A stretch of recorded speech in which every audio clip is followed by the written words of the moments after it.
If you find yourself working on a personal project for extended periods of time, a drill will become a necessity. And it's great to have something that's going to be more precise, less broken bits, more mounting plates, and overall just more user friendly. So this right here is the 12-inch model. You can also get the 10-inch model. And what I like is this thing is loaded with options. So this right here is your power switch on it, but you've also got a couple other switches. One's going to be a laser for a pinpoint where your feed is going, and this is going to be your Z-axis that's going to also have the light on that. So you got those two options, but this right here is a constant variable speed here. So you got your power button here. As you can see, we're coming in at about 2,000 RPMs. And the way this works is you've got two, almost like a centrifugal style here. So the more that you change this lever here, the more it'll change the RPM by changing that pulley design. So as you can see, that belt will flex as well as the RPM will change. So this is meant to be adjusted with it in the running position here.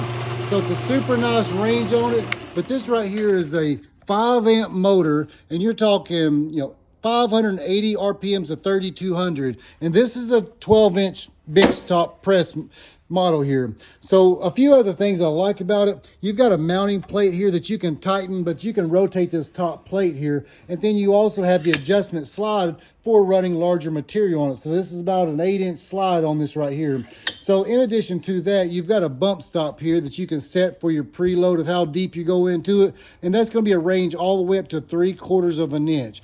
So in addition to that, the plate on the back side is also adjustable, so you can loosen this here, and you can actually move the entire piece around, as well as rotating this plate on this. So this right here will mount directly to your bench top. As you can see, it's got a couple of sliders on it. So this overall is a pretty nice setup. And when it comes to the chuck on it, you're talking a 0.8 to 16 millimeter throat on that. So pretty sweet setup. But again, if you're looking to upgrade your drills into something more stable, this right here is definitely one that I would recommend. So you can see it's a very clean motor on it, very clean design.